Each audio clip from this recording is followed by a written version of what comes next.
programa Momento Jurídico está de volta agora com um convidado que é referência nacional em direito empresarial, direito tributário e recuperação de empresas. Eu estou falando do Dr. Luiz Eduardo Trindade, que está aqui ao meu lado.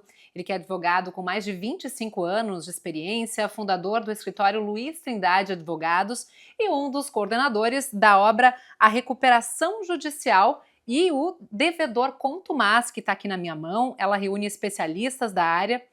Doutor Luiz Trindade, muito bem-vindo ao programa Momento Jurídico. E eu que agradeço o convite de vocês. Estou muito honrado de estar aqui no programa de vocês para poder trocar essa ideia, né? É isso aí.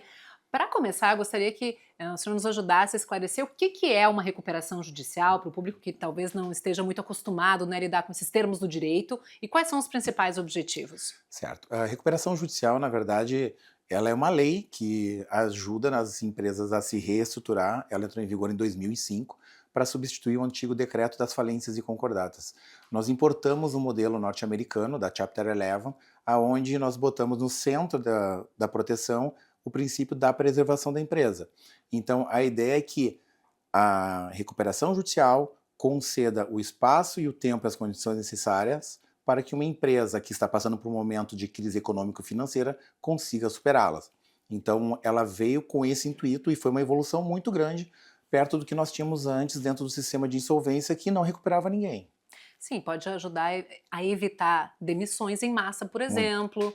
Ajuda também que seja feito o pagamento de dívidas tributárias. Também, a dívida tributária é um outro tema muito peculiar dentro da recuperação judicial, porque a dívida tributária, o fisco, eles não fazem parte da recuperação judicial, eles sempre ficaram de fora da recuperação judicial. Certo. E esse sempre foi um problema, porque nós importamos uma lei, mas enquanto nós temos um sistema tributário totalmente diferente do mundo como um todo, né? E esse problema sempre ocorreu dentro da lei da recuperação judicial até 2020, quando houve a reforma da lei, e a partir daí piorou um pouco mais a recuperação judicial, em razão dos poderes que o fisco tem dentro da recuperação judicial. Ele tem praticamente hoje um poder de veto, né, porque é a exigência da certidão negativa, e também muitos instrumentos para cobrar o crédito dele. Já vamos falar um pouquinho mais sobre os desafios, né, de quem atua nessa área, mas antes eu gostaria também de entender o que é essa figura do devedor contumaz, que consta no título do livro, do qual você é um dos coordenadores, né? Esse devedor contumaz é o que age intencionalmente, realmente usando as dívidas como uma estratégia de prática desleal no mercado para conseguir vantagens? Exatamente. Na verdade, existem empresas que têm esse comportamento de uma prática desleal, de não recolher tributo e, com base nisso, inclusive, repassar para o preço e ter uma concorrência muito desleal. Isso é muito complicado, principalmente no ramo de bebidas, cigarro e de álcool, né? Então, isso é muito problemático para a própria economia, né?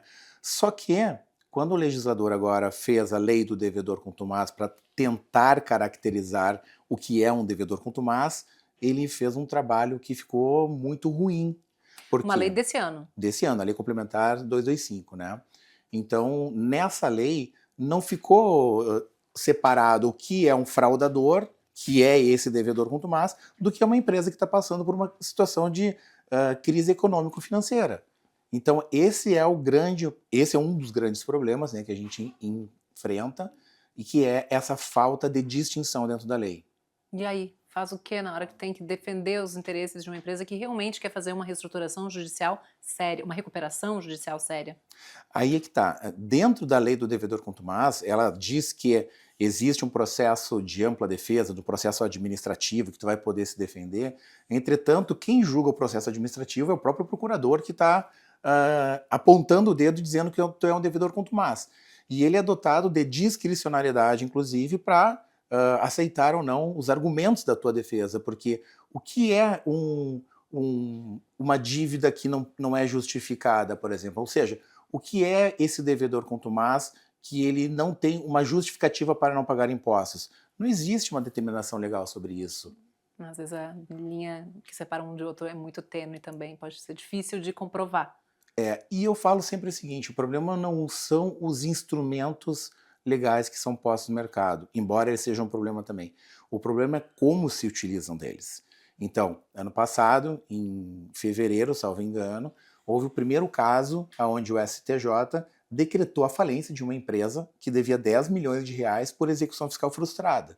Então, esse ponto acendeu um alerta para todos os juristas, porque dentro da lei da recuperação judicial, esse tema já tinha sido enfrentado em 2005 pelo STJ, dizendo que a Fazenda não tem interesse em agir dentro de um pedido de falência, já que ela é dotada de diversos outros instrumentos, né? E dentro do direito tributário a gente discute muito isso, que pedir a falência de uma empresa como forma de cobrar o seu crédito, inclusive é vedado em muitos casos de credores concursais, mas dentro do direito tributário, mais ainda porque se caracterizaria uma sanção político-tributária, o que seja. É uma forma diferente daquelas que se tem a dispor do poder da Fazenda Nacional de cobrar o crédito, como impedir a impressão de notas fiscais, que nós já tivemos, e o STF já se definiu sobre esse tema em questões anteriores. Agora existe uma ação direta de inconstitucionalidade ajuizada pela OAB que pende de julgamento pelo ministro Dino, que é o relator. Aí é um dos desafios enfrentados por quem trabalha, né, nessa área, a Fazenda podendo pedir falência a partir desse caso que aconteceu, né? E também a exigência da certidão negativa de crédito, ela voltou agora? Por que complica? Na verdade, a exigência ela sempre existiu dentro do artigo 57 da lei. Sempre teve lá, também alteraram o Código Tributário no artigo 191A, colocaram ela como uma exigência para que se homologue o plano da recuperação judicial, porque uma empresa, quando ela entra com uma recuperação judicial, o primeiro despacho do juiz é deferir ou não o processamento. Ela ainda não tem um plano homologado. Então, quando ela defere o processamento, o empresário tem um prazo de 60 dias para apresentar um plano de recuperação judicial. Então se submete esse plano para todos os credores, trabalhistas, quirografários, garantia real, ME e EPP, e eles votam, então, para saber se esse plano vai ser aprovado ou não. Entretanto, existe essa exigência que, para a homologação do plano pelo magistrado, a empresa tem que apresentar certidões negativas de débito ou certidão positiva com efeitos negativa. Por muito tempo se dispensou essa CND com várias nuances e situações de 2005 até hoje. Entretanto, no caso Qualit, de relatoria do ministro Cueva, salvo engano, voltou-se a exigir a certidão negativa para as empresas que estão em recuperação judicial. E isso travou a economia. Mais uma dificuldade aí no trabalho de vocês, mas assim, vocês têm grandes clientes no escritório, hoje atende casos de empresas com cifras milionárias aí que estão em discussão judicial. Agora, pela sua experiência, o que mudou, né, no perfil das empresas ao longo do ano, as empresas que estão precisando entrar com o processo de recuperação judicial? Algo que tenha chamado a atenção ao longo desses anos de atuação?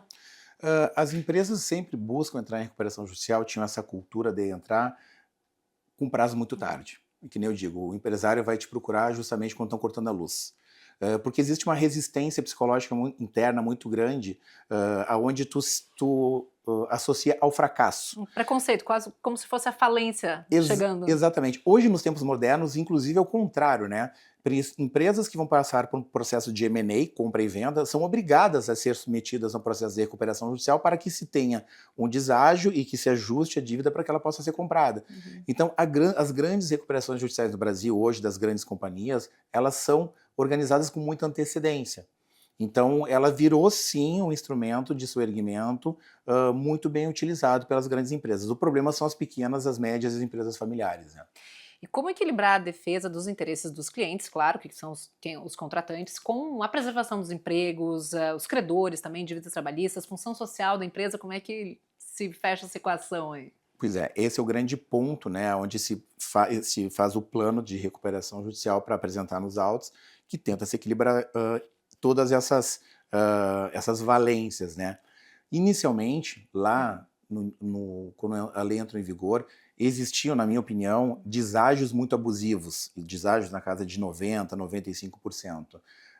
De lá para cá, o STJ também tem intervindo muito nos processos de recuperação judicial, retirando muitos créditos e muitos credores que não se submetem mais à recuperação judicial, como nos bancos que têm casos de alienação fiduciária, barter, CPR. Então, isso acabou deixando mais restrita a recuperação judicial E acaba que hoje existe um estudo que o deságio maior é dado justamente pelo trabalhador e por aqueles que menos têm poder. Então, fica muito complicado de tentar ajustar isso, mas a gente tenta fazer com que, posteriormente, quando a empresa saia da recuperação judicial, as relações permaneçam e as coisas voltem ao normal. Doutor Luiz Trindade, nosso tempo está chegando ao fim. Queria abrir espaço para um breve recado final, uma mensagem que queira deixar, até focando no que foi escrito aqui no livro, com a participação de vários colaboradores, né? Que é um assunto de interesse aí da sua área de atuação. Na verdade, hoje a gente nós temos muitos problemas, né? O Brasil tem um problema econômico e quando a gente está falando de recuperação judicial, de transação tributária ou de qualquer outro tema, a gente está falando no fundo de economia, né? E eu acho que a lei do devedor contumaz, na minha opinião, ela veio de uma miopia econômica absurda. Por quê? Quando tu vai punir alguém que está cometendo um crime, se tu punir a empresa, tu está punindo a sociedade. Porque se tu decretar a falência de uma empresa, a empresa não toma a decisão sozinha, quem toma a decisão é o empresário. E para isso, então, tu pode pedir o afastamento, a interdição, mas não fazer com que os funcionários ou que a sociedade pague esse preço. Porque esse foi o ponto que a lei não soube distinguir. E existe esse instrumento à disposição de intervir nas empresas e afastar os empresários. Então, na minha opinião, o devedor contumaz deve ser afastado do mercado, sim, mas o devedor contumaz não é o carro, é o piloto. Perfeito, importante diferenciação. Muito obrigada pela participação aqui no Momento Jurídico, espero que seja a primeira de muitas entrevistas. Eu também, hein? E até uma próxima. Muito obrigado. Esse foi então o programa Momento Jurídico, hoje entrevistando alguns operadores do direito renomados, como é o caso aqui do Dr. Luiz Trindade. E eu agradeço a vocês que nos acompanharam no programa de hoje. Até mais!